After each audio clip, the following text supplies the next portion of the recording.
बिस्मिल्लाहिर्रहमानिर्रहीम। अल्हम्दुलिल्लाहि रब्बिल आलमीन अस्सलातु वस्सलाम सय्यिदुल मुरसलीन व अला आलिहि व सहबिहि अजमाइन। अम्मा बाद। जैसे हमारा स्केड्यूल था, तो हम अपने स्केड्यूल के हिसाब से हम लोग स्टार्ट करते हैं। Hope I am audible. मेरी आवाज आ रही है आप लोगों को? Can you hear me? Okay, तो let me start it off. जैसे पार्टिसिपेंट्स आएंगे मैं उनको एक्सेप्ट करता हूं। तो सबसे पहले विल गो फॉर दी जो आज का टॉपिक है हमारा, दैट इज रियल एस्टेट के बारे में जो भी इम्पोर्टेंट पॉइंट्स है वो हम जो है शेयर करेंगे। और क्योंकि टाइम मेरे पास कम है, क्योंकि we have already started and 10 minute तो हो चुके हैं, so only half an hour permitted है, उसके बाद ये बंद हो जाएगा। So let me finish off so that कोई अगर आप लोगों के क्वेश्चंस वगैरह है तो मैं बीच में उसको भी आंसर करने की कोशिश करता हूँ।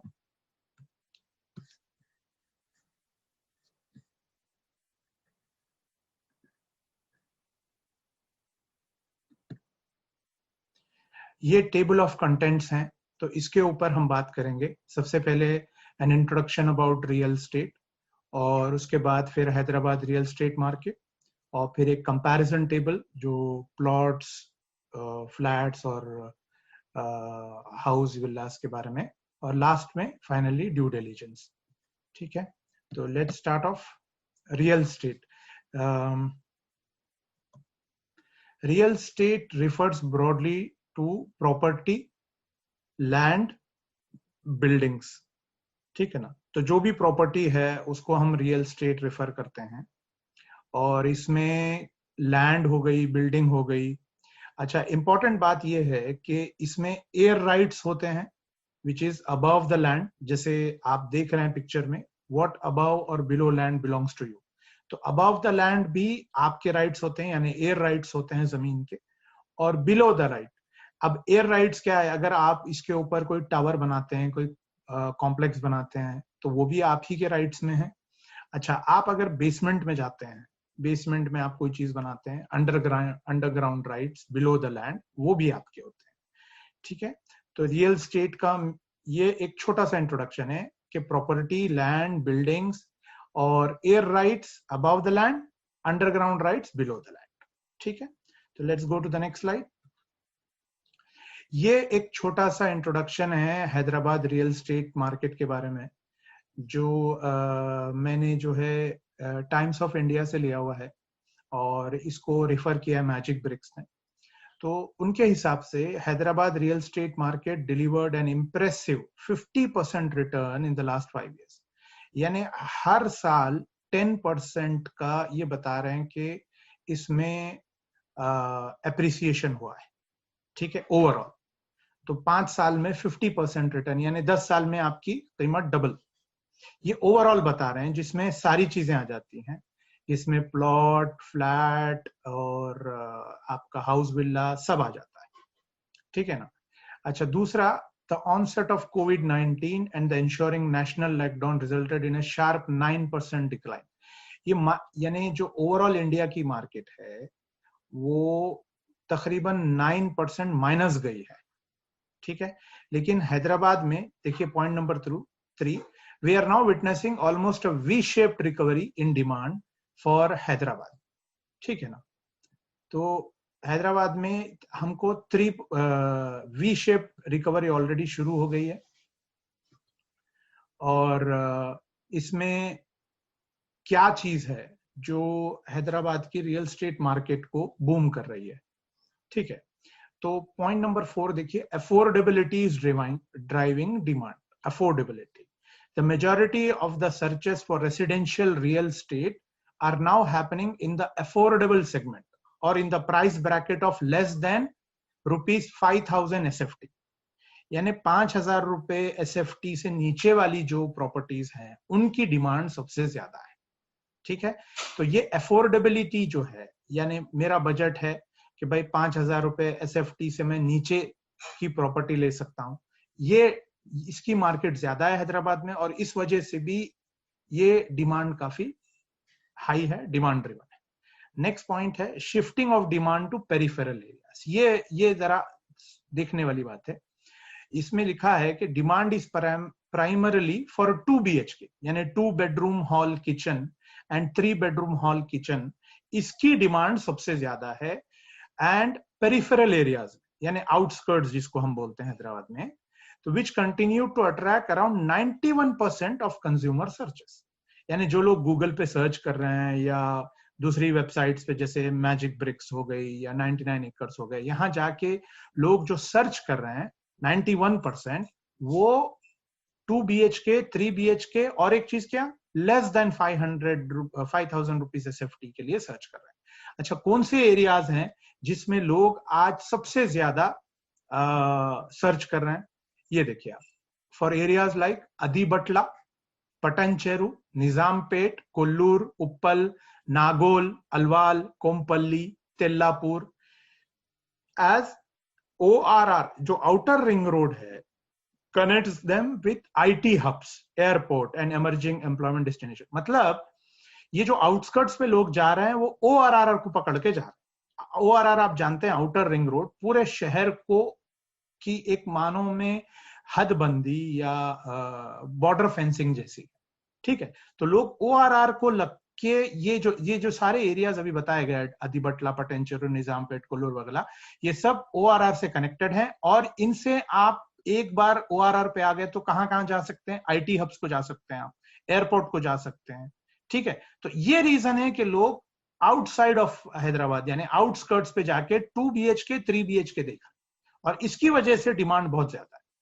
अच्छा, और एक चीज, एक इंपॉर्टेंट बात, preference for under construction properties. पूरे इंडिया में अंडर कंस्ट्रक्शन प्रॉपर्टी से लोग जरा दूर भागते हैं, ठीक है, लेकिन हैदराबाद में लोग प्रिफर कर रहे हैं। उसका रीजन क्या है? Lower risk of project delays and higher consumer trust quotient among developers. तो हैदराबाद में इन जनरल जो डेवलपर्स हैं उनकी कंप्लीशन रेट, उनकी डिलीवरी रेट, टाइमिंग इनकी काफी अच्छी है compare to other cities in India. तो इसकी वजह से लोग प्रिफर कर रहे हैं कि भाई अंडर कंस्ट्रक्शन प्रोजेक्ट पकड़ लूं। और दूसरा एक रीजन होता है कि अंडर कंस्ट्रक्शन में चीज आपको थोड़ा सा सस्ते में मिलती है। जब वो कंप्लीट हो जाती है साल, 1.5 साल, 2 साल में, तो उसकी कीमत 25 to 50% बढ़ जाती है। ये भी एक रीजन, ठीक है। चलिए, we go to the next slide now. Right, अब ये सबसे इंपॉर्टेंट हमारा स्लाइड है, इस पे आप थोड़ा सा ध्यान दीजिए। ये बहुत इंपॉर्टेंट स्लाइड है हम सबके लिए। ये है कंपैरिजन टेबल, ठीक है। This is a comparison table between plot, independent house and flat, ठीक है। ये डेटा मैंने डिफरेंट वेबसाइट से उठाया है और कुछ मेरी भी इसमें इनपुट्स हैं, ठीक है। Let's start it of. So plot तो आप पिक्चर देख रहे होंगे, जहां मैंने एरो दिखा रहा हूं, ये जो यानी खाली जमीन को आप प्लॉट बोल दिए। ये इंडिपेंडेंट हाउस जिसमें हम लोग हमेशा रहते आए हैं कि छोटा सा 100 गज 200 गज का घर होता है, ठीक है, 1 फ्लोर 2 फ्लोर बना होता है, ज्यादा नहीं। तो ये इंडिपेंडेंट हाउस या विला में आ गया। अब ये जो नया कॉन्सेप्ट है यानी अपार्टमेंट्स में रहने का, फ्लैट में रहने का, ये लास्ट वाला, थर्ड वाला कॉन्सेप्ट, ठीक है, जिसपे मैं एरो दिखा रहा हूं। चलिए, let's start it of. Cost, सबसे पहले कॉस्ट, मैं एक एक पॉइंट को तीनों में कंपैरिजन करता जाऊंगा, ठीक है। So I am just looking at the time, कितना टाइम है हमारे पास? Alright, okay. तो कॉस्ट में देखिए, प्लॉट और लैंड की कॉस्ट का क्या है? Depends on locality, size and availability of the space. अब जो एरियाज मैंने आपको पिछले स्लाइड में बताए हैं, यानी आउटस्कर्ट्स ऑफ हैदराबाद और ORR से कनेक्टेड, और आजकल जो सबसे ज्यादा हाई डिमांड चल रही है वो है एयरपोर्ट एरिया। यानी we are talking about Aramghar junction से एयरपोर्ट को जाने वाला जो रास्ता है, ठीक है, तकरीबन 8-10 किलोमीटर का रेंज है। तो ये रोड पे शमशाबाद एयरपोर्ट कहां से शुरू हो रहा भाई? आपके आरामगढ़ जंक्शन से, Aramghar junction to Hyderabad airport. ये रोड पे काफी तेजी से डेवलपमेंट आ रहा है। तो प्लॉट लेने के लिए प्रिफर्ड एरिया ये है। अब जाहिर है आपको हाईवे पे तो कुछ मिलने वाला नहीं है, हाईवे से 2 किलोमीटर 3 किलोमीटर अंदर जाएंगे आप तो आपको मिल सकता है। तो वो depends on locality, size and availability of space, plot. अच्छा, independent house and villa depends on locality, services, accessibility, size, design and developers brand. ठीक है, अगर आप इंडिपेंडेंट हाउस ले रहे हैं। वरना इंडिपेंडेंट हाउस में दूसरी चीजें जो आपको देखने की हैं वो आपका बजट है, रजिस्ट्री है, दिस सॉर्ट ऑफ थिंग्स। ठीक है, कुछ भी डाउट है तो मैं लास्ट में लेता हूं, लेट मी जस्ट फिनिश, आप लिख लें जो भी डाउट्स हैं, वरना मेरे से व्हाट्सएप पे भी कांटेक्ट कर सकते हैं अबाउट डाउट्स, क्योंकि टाइम बहुत कम है, I need to complete this. ठीक है, और नेक्स्ट पॉइंट आ गया फ्लैट का, depends on locality, services, accessibility, size, design and developers brand. यहाँ फ्लैट लेते वक्त अगर अंडर कंस्ट्रक्शन है तो डेवलपर की कंप्लीशन रेट वगैरह देखना जरूरी है, और अगर कंप्लीटेड फ्लैट आप ले रहे हैं तो आजू बाजू का मामला क्या है, कहाँ ले रहे हैं आप, ठीक है, वही भी देखना जरूरी है। अच्छा, नेक्स्ट पॉइंट पे जाता हूं मैं, value appreciation. Value appreciation plot में विच with space availability vanishing quickly in every city, it is expected to appreciate very quickly. Flexibility of option to build as per future requirements helps the cost of land and property to increase very fast. देखिए, सबसे ज्यादा जो चीज बढ़ती है वो plot और land, plot land यानी खुली जमीन की वैल्यू सबसे ज्यादा बढ़ती है। क्यों बढ़ती है मेरे भाई? क्योंकि शहर कंजस्ट होते जा रहे हैं तो लोग आउटस्कर्ट्स पे जाके प्लॉट्स खरीद रहे हैं, और प्लॉट पे ये फ्लेक्सिबिलिटी होती है, चाहे तो आप हाउस बनाइए या फ्लैट बनाइए, जो भी बनाना है आपको, या फिर एग्रीकल्चर लैंड यूज करिए या आप उसको फार्म हाउस बनाइए, तो उस वजह से plots are always in demand, और यूजुअली इसकी वैल्यू जो है काफी तेजी से बढ़ती है। ठीक है, वैल्यू के बारे में लास्ट पॉइंट पे मैं आता हूं। अभी मैं चलता हूं value appreciation of independent house. A house has less advantage over plot in terms of convenience to demolish and rebuild, however full advantage over a flat. The value of house appreciates slowly compared to plot but faster than a flat. ठीक है, देखिए plot या land में आपको एक चीज जो ज्यादा बेनिफिट करती है वो है लॉन्ग टर्म बेनिफिट। आप 5 साल 10 साल के लिए लेके छोड़ दीजिए, इट गोज वेरी फास्ट, यानी समटाइम्स आपको ईयरली 50% से 100% का appreciation, yes I mean it, 50% to 100% appreciation per year हो रहा है बाज प्लॉट्स में। ठीक है, हाउस, अच्छा इसमें कोई रेंटल इनकम नहीं होती प्लॉट में, लेकिन इंडिपेंडेंट हाउस में आपको इमीडिएट रेंटल इनकम है या आप इमीडिएट पोजीशन ले सकते हैं। ठीक है, और इसकी वैल्यू भी let's say 10 to 25% per annum के हिसाब से तकरीबन बढ़ जाती है। फ्लैट में a flat has a limited lifespan, so its value has a diminishing effect. After a certain period of time, there is stagnancy in the growth. Lack of flexibility in use, modification and expansion are hindrance to a quicker growth. अच्छा, flat में एक बात याद रखिए, आपको किराया हर साल ज्यादा मिलता है, लेकिन इसकी अप्रिसिएशन लेट से बिटवीन अराउंड 10 to 15% होती है, लेकिन किराया इसका बहुत ज्यादा भी होता है और आप हर साल बढ़ा भी सकते हैं। इंडिपेंडेंट हाउस में किराया कम होता है और इतना नहीं बढ़ा सकते आप। ठीक है, चलिए रिस्क पे जाते हैं। The land is prone to litigation and it's very difficult to come out of it once anyone is involved. ये बात नोट करने की है, जो ओपन जमीन है, खुली जमीन है, ये जो है आप रिस्क बहुत ज्यादा होता है, कोई भी कब्जा कर सकता है, तो इसके लिए आप उसकी प्रॉपर फेंसिंग करें, उसके प्रॉपर्टी पेपर्स बराबर चेक करें, और एक चीज जरूर कोशिश करें कि हर महीने कोई ना कोई जाके आपके प्लॉट पे एक बार विजिट करना जरूरी है। अच्छा, इंडिपेंडेंट हाउस में क्या रिस्क है भाई? Position is almost immediate for either personal use और for use of others, hence risk is mitigated. आप इंडिपेंडेंट हाउस को किराए पे दे सकते हैं, खुद यूज कर सकते हैं या किसी और को रहने के लिए दे सकते हैं, तो रिस्क थोड़ा कम है। फ्लैट में देखिए, अगर अंडर कंस्ट्रक्शन लिए तो वो कंप्लीट होना, delay in position by developer is one of the most common problems. Quality is often compromised by the developer to control the cost and meet the deadline, so the life of flats gets reduced. क्या होता है ना, कम से कम खर्चे में बनाने के लिए डेवलपर्स जो है ना, मटेरियल जो यूज करते हैं वो यानी सस्ता मटेरियल यूज करते हैं, इसके लिए फ्लैट की जो लाइफ है वो ज्यादा लंबी नहीं होती, 15-20 साल। लेकिन फ्लैट में किराया इमीडिएट आ जाता है, एक अच्छा एनवायरनमेंट मिल जाता है आपको रहने के लिए। ठीक है, इसकी भी आपको 10 to 15% ईयरली अप्रिसिएशन मिलेगी। बैंक असिस्टेंस, देखिए, buyer has limited options to leverage his financial position for buying a land और property, as bank usually don't provide finance. Bank loan आपको यूजुअली नहीं मिलता प्लॉट लेने के लिए, लेकिन आपको अगर हाउस लेना है या फ्लैट लेना है तो बड़ी आसानी से आपको बैंक लोन मिल जाता है। अच्छा, रेगुलर इनकम सोर्स और rental income.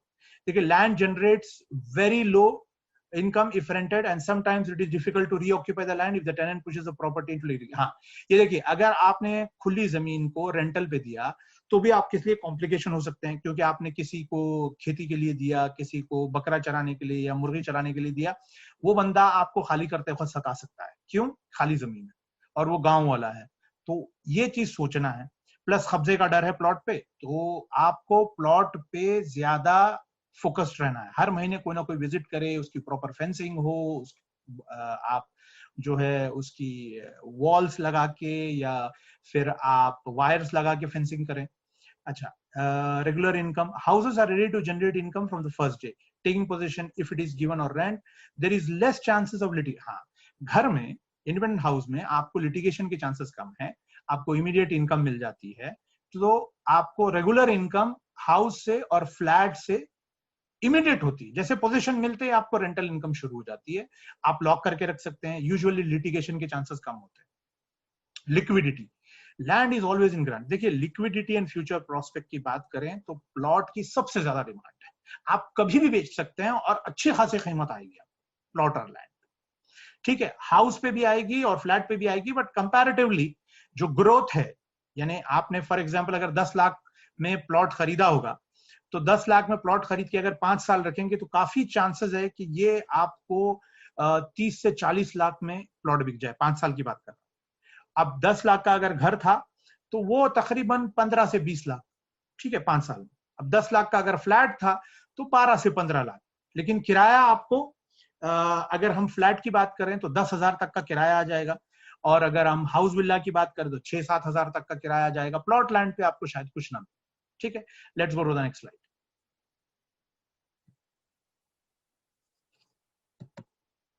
Okay, I have come to the last slide.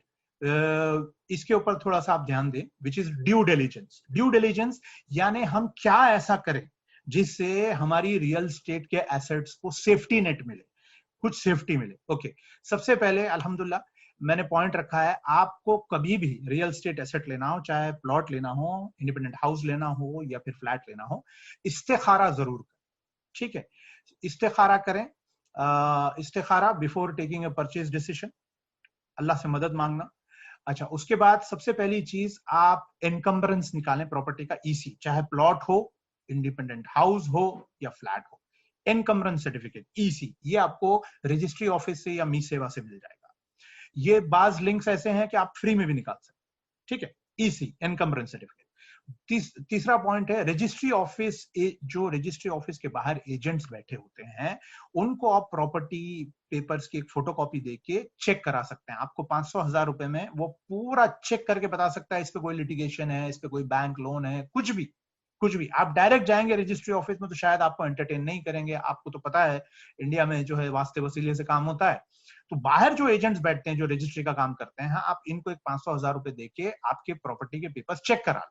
ठीक है, उनसे पूछें भाई इस पे कोई लिटिगेशन तो नहीं है, इस पे कोई बैंक लोन तो नहीं है, कोई भी और कोई मसला तो नहीं है। अच्छा, फोर्थ, वैल्यूएशन ऑफ प्रॉपर्टी और प्राइस असेसमेंट। अब क्या हिसाब से वैल्यूएशन करेंगे? भाई ये 10 लाख रुपए में मैं खरीद रहा हूं, क्या 10 लाख रुपए उसकी सही कीमत है? कहीं आप इसको बहुत ज्यादा महंगे में तो नहीं ले रहे हैं, कहीं उसकी 6-7 लाख रुपए कीमत है, आप 10 लाख रुपए में तो नहीं ले रहे हैं, तो वो कैसे चेक किया जाए? आप सबसे पहले लोकेलिटी देखें, उसका नेबरहुड देखें, लैंड देखें, अगर हाउस या फ्लैट है तो कंस्ट्रक्शन देखें, करंट फैक्टर्स पे ज्यादा ध्यान दें। ठीक है, वो फ्यूचर में ये हो जाएगा। देखिए, बेचने वाले अक्सर आपको फ्यूचर प्लान बताते हैं, फ्यूचर में यहाँ पे रोड बनने वाली है, फ्यूचर में यहाँ पे ये हाउसिंग कॉलोनी आने वाली है, ये होने वाला है, वो होने वाला है।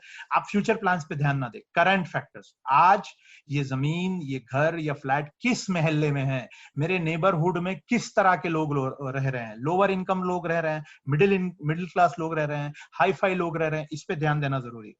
अच्छा, परचेज, जब आप परचेज प्राइस की बात आती है ना, it should be cross check. क्या क्या पॉइंट्स पर क्रॉस चेक करेंगे भाई? सबसे पहले नेबर से चेक करें, आजू बाजू, चाहे प्लॉट, देखिए ये प्लॉट फ्लैट और हाउस तीनों के लिए कॉमन पॉइंट्स बता रहा हूं मैं आपको। सबसे पहले आप नेबर्स से चेक करें कि भाई जो आप कीमत में ले रहे हैं वो कीमत सही है, आजू बाजू पड़ोस से मालूम पड़ जाएगा आप जो कीमत में ले रहे हैं वो सही है कि नहीं। उसके बाद आप देखिएगा लोकल रियल एस्टेट एजेंट्स, जो उस एरिया में रियल एस्टेट के जो एजेंट्स हैं उनसे मालूम करें कि भाई मेरे को ये प्लॉट लेना है तो कितने में लेना चाहिए। ठीक है। उसके बाद आप देख सकते हैं लोकल न्यूज़पेपर एडवर्टाइज। देखिए सियासत में, मुंसिफ में, रहनुमा में अक्सर प्लॉट्स, हाउसेस और फ्लैट्स के ऐड आते रहते हैं। उनका मुताला करेंगे तो आपको मालूम पड़ेगा कि आप जिस मोहल्ले में प्रॉपर्टी खरीद रहे हैं उस मोहल्ले का क्या रेट चल रहा है। ठीक है। अच्छा, उसके अलावा आप बैठे बैठे अपने लैपटॉप और मोबाइल पे एक काम कर सकते हैं, वो है local adverts on websites check करें। For example 99 acres, magic bricks, Makaan, Quikr housing, Sulekha, India property, ये सब जो है ना गूगल पे आपको मिल जाते। आप फ्लैट फॉर सेल इन हैदराबाद, इन टोली चौकी, कुछ भी एक वर्ड डालें आपको ये सारे वेबसाइट्स खुलेंगी। इन पे जाके जिस इलाके में, जिस लोकेलिटी में आप प्लॉट या हाउस या फ्लैट ले रहे हैं उस एरिया के क्या रेट्स चल रहे हैं मालूम करिएगा, बहुत जरूरी है। ठीक है, क्या रेट्स चल रहे हैं, तो उससे आपको अंदाजा हो जाएगा कि आप जो चीज खरीद रहे हैं वो तकरीबन तकरीबन सही चल रहा है या बहुत महंगा चल रहा है। सस्ते में कोई नहीं बेचता मेरे भाई, ये आज के जमाने में everybody is very very alert due to social media. कोई सस्ते में नहीं बेचता, आपको बता रहा होगा कि मैं सस्ते में बेच रहा हूं, इट्स नॉट लाइक दैट। इसकी क्रॉस चेक करना जरूरी है। अच्छा, खरीदने के बाद क्या करें, ये इंपॉर्टेंट पॉइंट है specially for NRIs. Post purchase activities. Post purchase खरीद लिया, उसके बाद क्या करूं। नंबर 1, प्लॉट पे फील्ड विजिट होनी चाहिए every month. I have written this NRI attention. भाई आप तो मिडिल ईस्ट में रहते हैं, यूएस में रहते हैं, जहां भी रहते हैं, आपका एक बंदा हर महीने प्लॉट पे जाएगा। आप उसको रेंट जो है ओला या जो भी टैक्सी का रेंट है आप दे दीजिए, उसको एवरी मंथ भेजिए, एवरी मंथ। क्योंकि जो लोग कब्जा करते हैं वो ऐसे नहीं करते हैं, they look at your plot, they look at the ownership, they look कि भाई कोई आ रहा है नहीं आ रहा है, सारी चीजें देख के हाथ मारते, और स्पेशली नेबर्स हाथ मारते। तो फेंसिंग करा ले उसकी, या तो कड़ियां लगा के वायर फेंसिंग करा ले, मेश फेंसिंग करा ले, या फिर इफ यू कैन बेटर है आप जो है पाया भरा के जो है उस पे सीधे सीधे फेंसिंग वॉल बना लें, गेट लगा लें, एक कमरा बना सकते हैं बना लें। भाई थोड़े पैसे गए ठीक है यार, लेकिन एक इंश्योरेंस है आपके प्लॉट का। खुली जमीन कभी नहीं रखना, इट्स वेरी डेंजरस। नेबर्स जो है ना काम कर जाएंगे, बहुत सारे केसेस में देखा गया है, because the property increases very fast, तो लोगों की नीयतें भी खराब होती है। Okay, house and flat needs occupancy. देखिए आपने घर खरीदा हुआ है या फ्लैट खरीदा हुआ है, उसको एम्प्टी ना रखें। ऐसे भी केसेस रेयर में देखे गए हैं कि आपने लॉक डाला था, लॉक तोड़ के अंदर घुस गए और कब्जा कर लिया, राइट। तो उसके लिए क्या किया जाए, किसी के भी इस्तेमाल में दे, या तो किराएदार को रख लें या फिर अपने जो भाई यानी अपने अपने करीबी लोग, भरोसे के लोग, उनको जो एक मिनिमम किराए पे रखें या इस्तेमाल करने दें, मगर खाली ना रखें। ठीक है, दिस एंड्स माय